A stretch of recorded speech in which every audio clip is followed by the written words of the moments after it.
Out of the Second World War came an idea that the best in art and culture should be not just a luxury, but part of the reconstruction of Britain. All over the cultural map, there was the feeling that more human beings than ever before should be given access to what was best in art, science, philosophy, if possible. These years produced organisations like the Edinburgh Festival, the Institute of Contemporary Arts, and the Arts Council. A whole new structure of cultural life was created, and these things still exist today. So it was an enormously decisive moment in British cultural life. In 1946, the BBC launched the Third Programme, a radio station devoted to high culture. The Third Programme crystallised these very complicated and diverse social, philosophical, and, let's never forget, political hopes and aims. Whilst the Third Programme spoke to the post-war egalitarian spirit, its tone was unashamedly highbrow. The Third Programme, in retrospect, has often been called elitist, and that's exactly what it was. Precisely the best for those who wanted the best. That was the idea, that if it appealed to 2 people instead of 2 million, that it was worth doing. This is the story of a brief moment when the idea of elite culture for all didn't sound like a contradiction. But it didn't last. Within 10 years, profound changes in society had broken the consensus and altered forever attitudes towards high culture in Britain.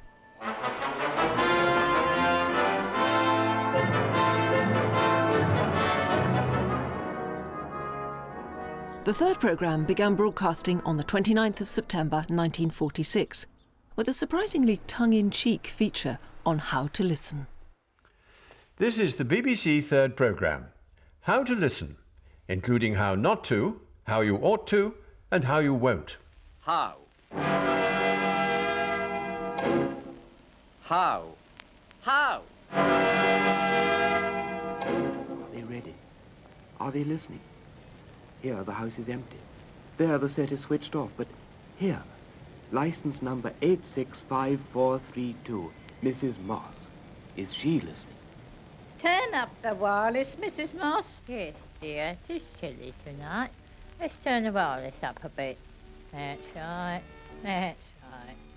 Beneath the comic tone of the script by writer and humorist Stephen Potter lay a crucial message. The Third was not background listening. The programme on the first night, done by Joyce Grenfell and Stephen Potter, How to Listen, was, in a sense, a new kind of programme. It was light, and there was a light element in the Third Programme, a lighter element than the very serious talks. I can't bear it. He's found him. I can't believe it. Here he is at last. The perfect listener. The perfect listener. Somebody really listening. What shall we give him? The whole of Shakespeare. The whole of Beethoven. Now, one essential thing that people forget about the Third Programme is that it only ever broadcast in the evenings.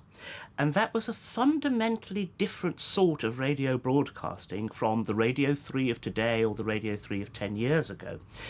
Each evening could be constructed as a work of art in its own right, and people were expected to attend to the Third Programme with the sort of concentrated fervour that they would give to going to the theatre or going to the cinema or going to a concert. It wasn't something that you just casually had on in the background.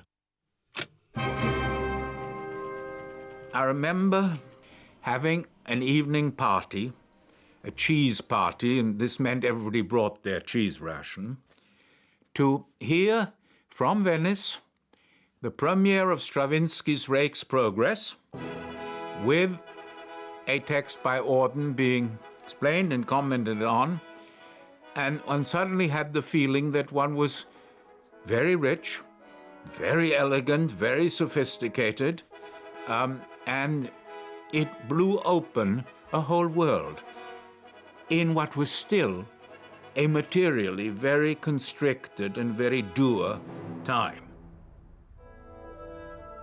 The Third Programme set itself up as an enormous idealistic experiment in making the best of culture available to everybody. And that was culture, not just music.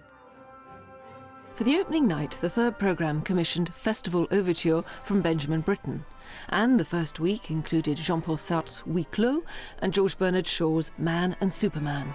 It was just a wonderful idea that you should simply put on the best of whatever it happened to be. It was a very enlightened notion. And never mind if not a great many people were listening. That wasn't the issue at all. In fact, in the early years, the third programme was claiming up to 2.5 million listeners. Its high-minded approach was in tune with the times. The Labour government of 1945 saw the arts as part of post-war reconstruction, and Prime Minister Clement Attlee spoke of culture's power to unify.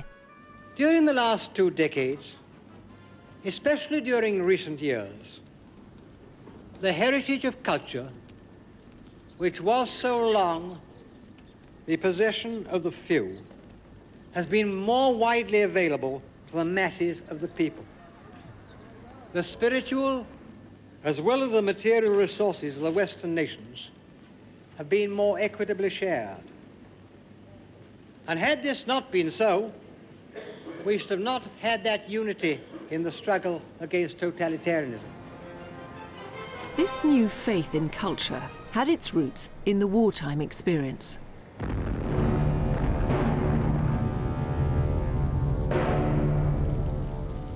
During the dark days of the Blitz, artistic activity in Britain had virtually ceased. Soon the government saw that culture would be needed in the war effort.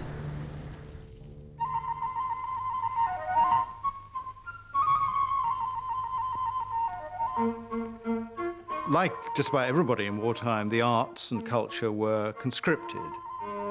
Even pacifists like Benjamin Britten found that they were actually needed for the war effort because, in a sense, even as early as 1940, people realized that culture was one of the things that the British were fighting for. What do you think of this one? It's not too bad, but what's the point in all this here art? Pretty pictures don't win anything. Not now, anyway. We all know what we're fighting against. But don't you think we sometimes forget what we're fighting for? Not pretty pictures. Yes, but they're part of it. We've got to fight, because if we didn't, we wouldn't be free. Free to work, to play, to listen, to look at what we want to. And it was decided that it was necessary to fund the arts, basically. The first time ever that public patronage had been set up on such an official scale. So in 1940, a group of people were brought together and they became known as the Council for the Encouragement of Music and the Arts.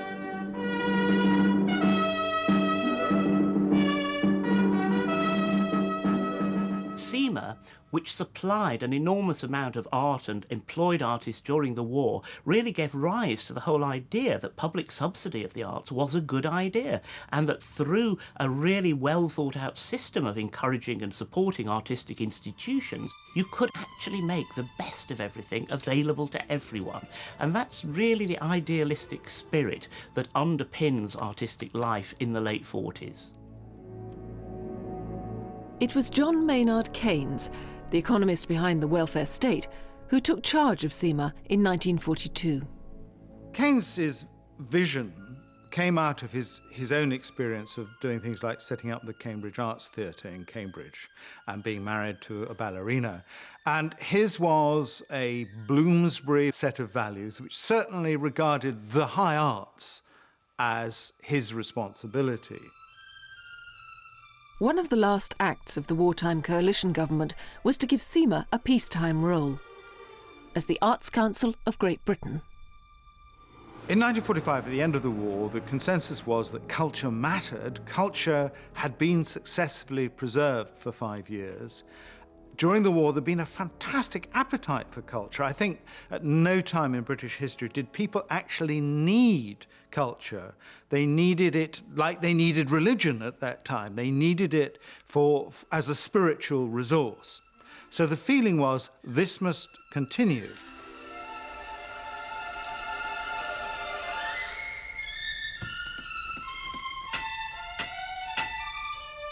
Public demand for culture was high. In 1945, publisher Alan Lane launched Penguin Classics with Homer's Odyssey. It became a bestseller. The Odyssey was the first of our classics. If we'd known then what we know now, we'd have been perfectly safe in printing 100,000 or even 250,000. Alan Lane was not an intellectual. Anything that makes him seem like a highbrow trying to educate the country is wrong. But he rode a kind of dream of his own, that books matter and that more people should have them. I was swept off my feet by the fact that in the train between Oxford and London, often freezing, often late, everyone was reading. This was the new world that produced the third programme. The BBC's Director General, William Haley, was convinced that the station had a key cultural role to play.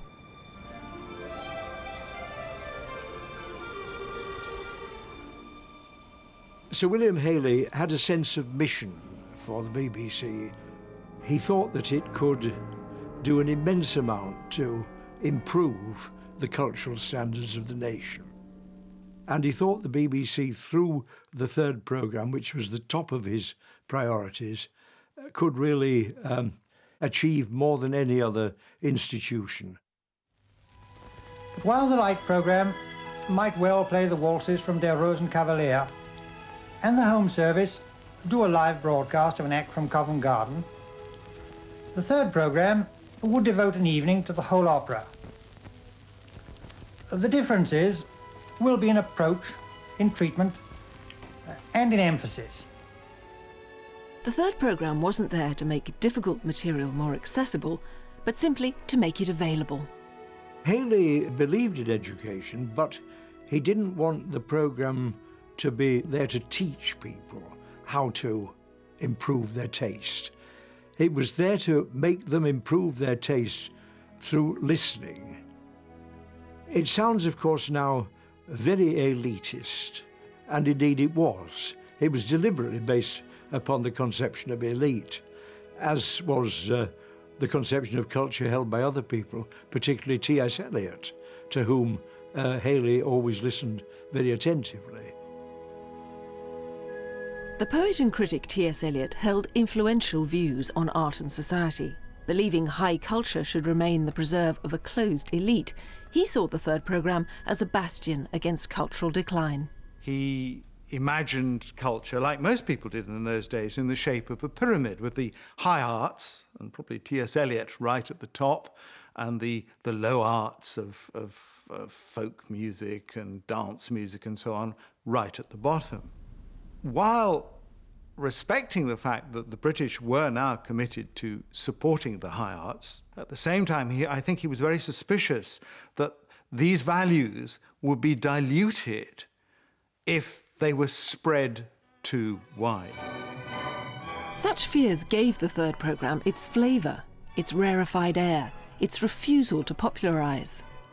This approach even found support on the left, where Eliot's belief in a hierarchy of culture was shared. Elite culture, it was thought, could improve and educate all classes. The very definition of radicalism is to have the best, to have it for more people. The radical emancipation of the humbled and the underprivileged lies also on the road to culture. I think the right was astonished, sometimes certainly negative, particularly in the question of opening privileged institutions such as certain schools and universities to a much larger field. But at that time, there was an amazing, I think, amount of consensus.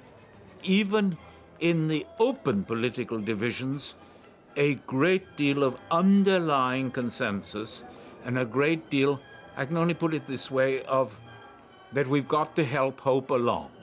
The third programme drew support from this consensus. As a haven for elite values and a vehicle for self-improvement, it was beyond reproach. We, intellectuals in the provinces, we relied on it. It was almost a lifesaver. The third programme was a great gate, there's no question about it. We were up in the North Yorkshire, near Middlesbrough, and we just were third programmers. Alan Cielito was another working-class writer for whom the third programme proved a lifesaver. In 1948, just returned from fighting in Malaya, he had been diagnosed with tuberculosis. I remember going in one very gloomy November night, being wheeled in, put into bed, and listening to the chaps around me who were saying, "Oh yes, tonight there's Schubert's Unfinished on a third programme." And I thought, oh, well, maybe I'll listen to it. We asked ourselves, why was it called the Unfinished? You know, what was unfinished about it, and why didn't he finish it, and so on. So we had a discussion. It very much ameliorated my attitude, my condition, and I began to feel less gloomy, more optimistic, more positive, because I had this thing to help me, in a sense, with its music. Music was crucial to the third programme's success. The station expanded a once limited repertoire. We'll go ahead with the second movement in 5 seconds from now. It's not enough for the better known and more popular works of the great masters to be broadcast with varying degrees of regularity. There are many great works which escape public performance for long stretches of time. The BBC can ensure that this doesn't happen.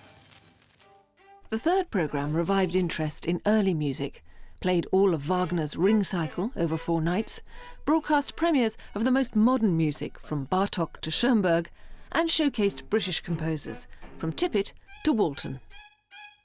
And you cannot dissociate the explosion of genius in British music. Suddenly, all over the map, British music becomes what we now know it to be, and not only Britain and Tippett, but many others, through broadcasts. This wave of creativity also brought new life to public performances. Towards the end of the decade, you begin to get the idea of the festival as an annual event emerging. You get the Cheltenham Festival of Literature, you get the Albury Festival set up by Benjamin Britten, who is really riding on a high as a result of his national and international reputation. The festival stems from Albury itself and is organised by the local people. The local hall is converted into a theatre where operas are performed, with settings by such artists as John Piper and Osbert Lancaster. And crucially, in 1947, you get the International Festival in Edinburgh. Now, again, the important thing about the Edinburgh Festival was the international in the title, because this, again, was part of the idea of post-war reconciliation. So it was very important that German artists, German musicians, and so on came to Edinburgh. The Edinburgh International Festival was to be a version of the famous Salzburg Festival. It was intended to broaden the horizons of the British and improve international relations. Ideals also behind the third programme. You've already heard or read, possibly too often, how it will broadcast concerts, operas, plays and other works of art in full, and how it will be also experimental and strongly international. Charles Munch, Nikolai Malko, Elisabeth Schumann, Szigeti are all coming. During the war, German culture had been excised from the airwaves. Now, from Wagner to Brecht, the third programme was bringing it back. Between 1945 and 1950, there was a revival of interest in Germany, and the third programme actually devoted itself so much to Goethe that there were 1 or 2 people who felt that they never wanted to read a line of Goethe. The third programme also brought new voices to the public. A mass medium, which radio is, always has the capacity to generate household names. Someone like Isaiah Berlin, who would broadcast talks and so on, he would be able to reach an audience way beyond the seminar room or the lecture room. Dylan Thomas, the poet, actually, I think, owes a great deal, certainly to the BBC in general, but certainly to the third programme, which employed him a lot. The policy of encouraging experiment attracted directing and acting talent. We were given the chance to broadcast material that had never been broadcast before. Imagine the privilege of being directed by Louis MacNeice, Douglas Cleverton, Raymond Rakes, Terence Tiller. They were inspiring, and I was hungry for it. The third programme also felt a duty to the classical canon. Leading poet C.D. Lewis was commissioned by controller Harman Griswold to make a new translation of Virgil's Aeneid. Now wanes the 7th summer since the destruction of Troy, and still over land and water we roam, over a world of unharbouring rocks, as we steer by the stars, and around the wide seas from wave to wave, chase after that will-o'-the-wisp Italy. My husband, C.D. Lewis, was summoned, and Harman Griswold said to him, would £1,000 be appropriate?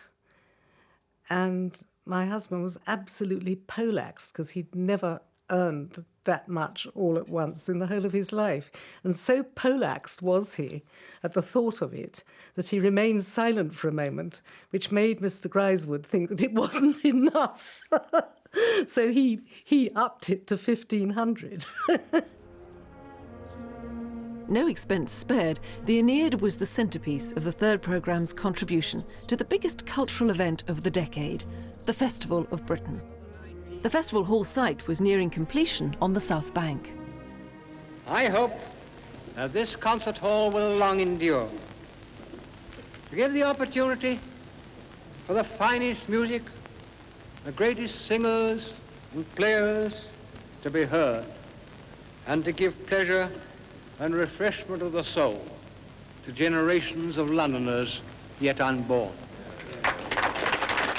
The post-war Labour government had been enormously influential in setting up support for the arts, and that really culminates in the Festival of Britain in 1951, which is supposedly to mark the centenary of the Great Exhibition of 1851, but is actually about creating a new Britain.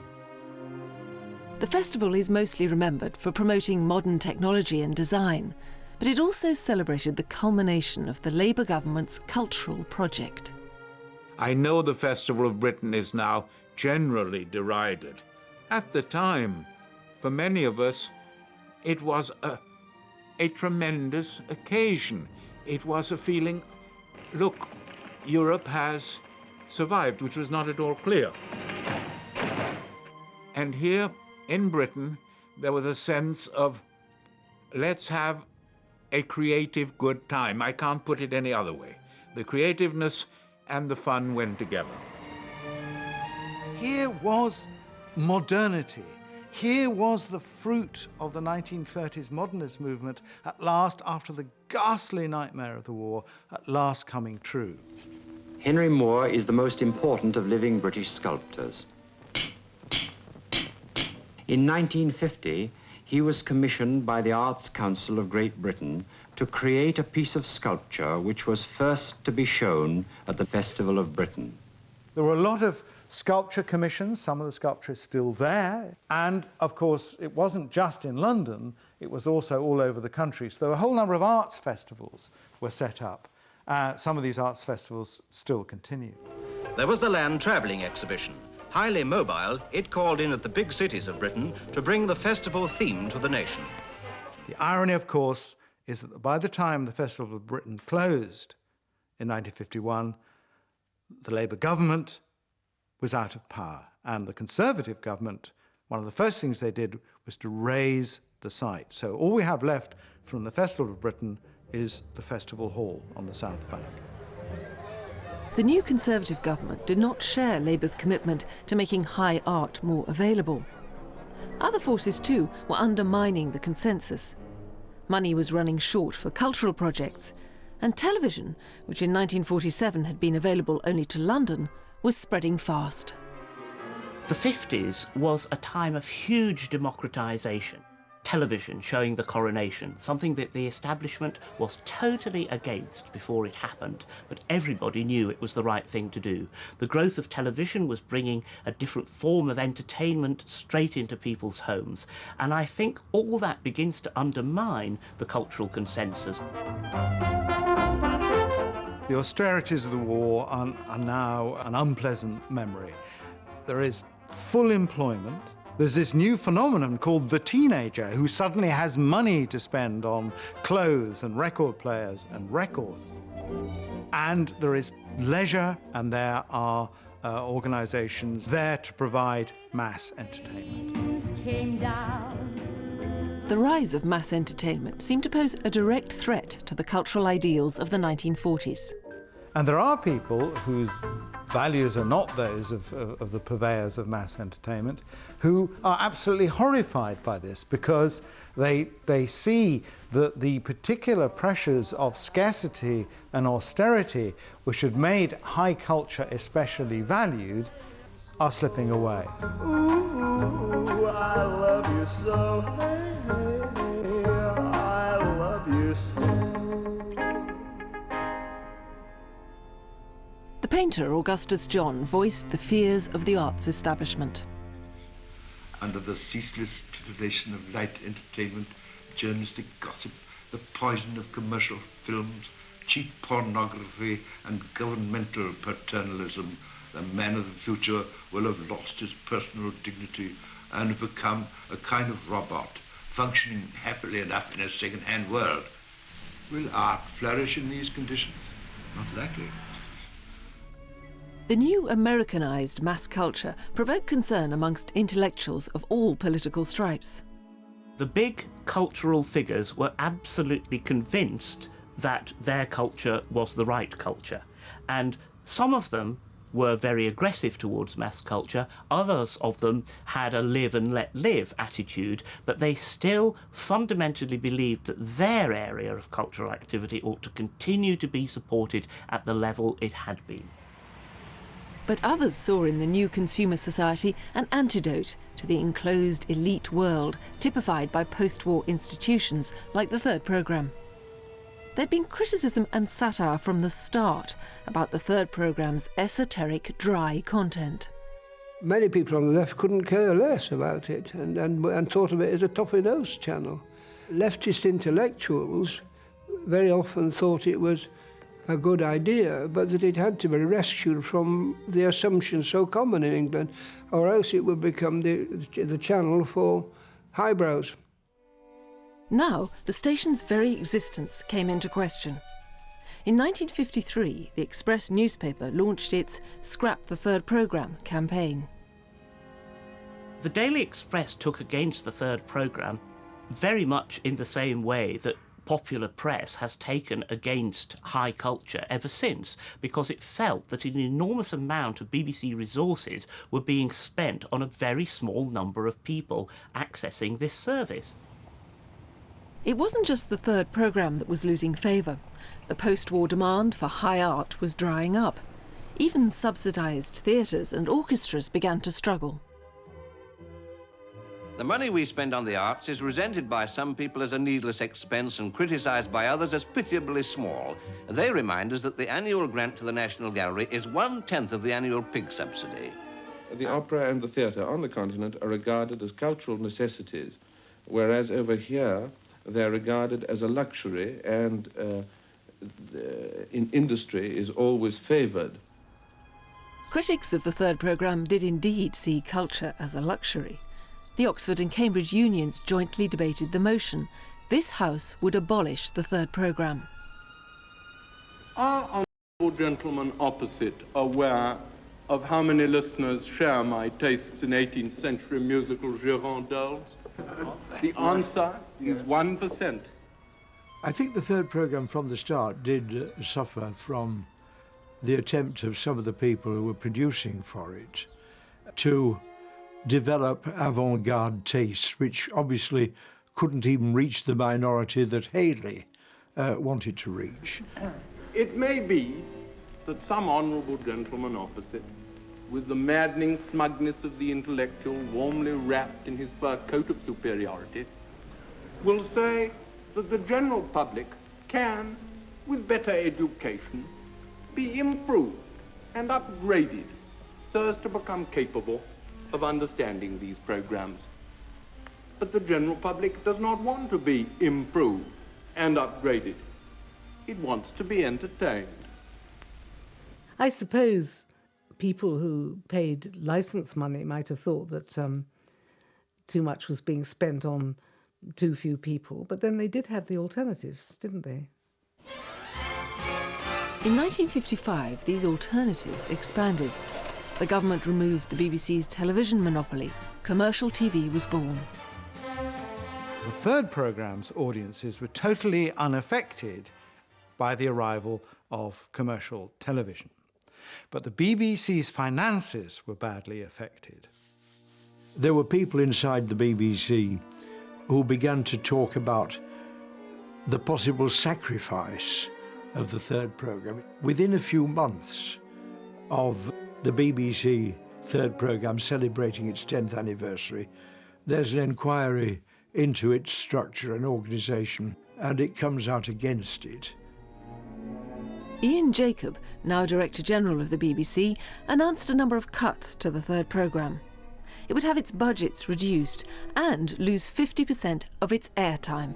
So, Ian, what are these new proposals for sound broadcasting, and why do you consider them necessary? Well, we felt we ought to review the shape of sound broadcasting, which has remained more or less the same for 10 years, and to make certain that radio gives to the public what it requires in this television age.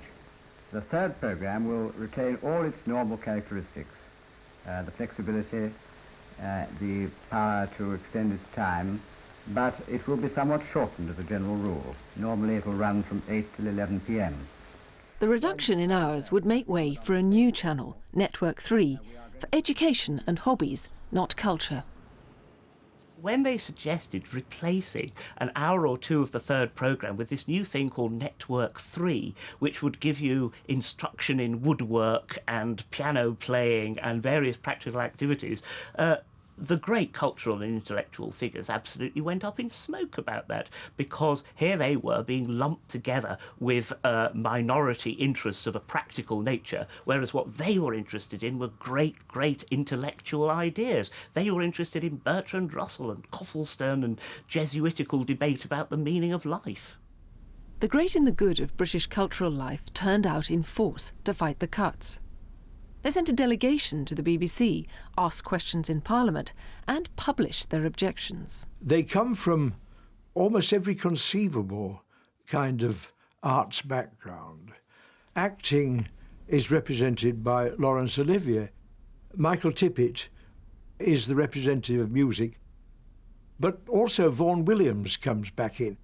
In a way, towering above them is T.S. Eliot, who is emphasising the fact that the spoken word, which the BBC had done so much to bring into the world, is just as important as the written word. Particularly galling to them was the BBC's suggestion that the audience for high culture was a minority like any other. It was a marked change from William Haley's idealism. The once strict hierarchy of highbrow and lowbrow, of high culture and popular culture, was dissolving. New poets, novelists and playwrights from working class backgrounds were challenging established taste and values. The Royal Court Theatre opens in London, dedicated to new writing, and amazingly actually discovers a play written by a completely unknown young man called John Osborne, which articulates all the frustrations of the post-war generation. Look Back in Anger opened in 1956 and became both a popular and a critical success. It heralded the arrival of a new sort of writing. Well, it all came about by coincidence, and as if it had been synchronised by some beneficent or maleficent, if you like, god. There were so many people in England who didn't like to hear what they'd written, or what we'd written, if you like, and they called it rebellion, they called it angry, but it was simply, they were following the ground currents of a changing climate, I think, without even knowing they were doing it. The arts establishment was not wholly hostile to this new climate, but those who had found favour in the years after the war sometimes found it unsettling. I suppose there came a moment when I, for one, felt inadequate when the new movement of people from the provinces came, and there was an inverted snobbery, and I stress that against anybody like me who talked received pronunciation, and I began to regret that I hadn't been born in Liverpool or somewhere else. The notion of culture began to change, and you felt that culture was, if you like, as it had been thought of earlier in the 19th century, that it represented, in a sense, the whole expression of a society and not some veneer or set of tastes which were, in a way, imposed or even merely publicised. You felt that culture had an integral element in it. The defenders of the third programme failed to stop the BBC cuts. On the eve of the changes, they held a last tribute to the old third programme. Ironically, the venue was the Royal Court Theatre on Sunday the 29th of September 1957. I just knew that we had to be there. Had to be. I felt so strongly about the third programme and all that it meant to me and my husband that I was glad to take part in an evening of protest at the Royal Court Theatre when we were trying to save it, I suppose, or not to have it diminished. Jill Balkan and C. Day Lewis read contemporary poetry. John Gielgud and Peggy Ashcroft performed Elizabethan drama. The Allegri Quartet played Mozart and McConkey. And the assembled audience heard a speech from T.S. Eliot. For some people, a symphony orchestra may be more entertaining than a dance band. Most of us are capable of being entertained by both, but would be very sorry if we were only allowed to hear the band. The assumption behind the attitude of the BBC is alarming, because when generally unquestioned and accepted, such an assumption tends to demoralize democracy, discourage excellence, and enervate the nation. It is the last great demonstration of high culture, uninterested in other forms of culture, assertive, powerful, but inevitably in a position which is precarious given all the changes in society. The cultural institutions born of the 1940s had been the product of an extraordinary moment. Fleetingly, elite culture made available to all and social equality seemed to go hand in hand. Within a decade, this consensus had crumbled. The third programme itself eventually became Radio 3. But the vision that created it now belongs to a lost era.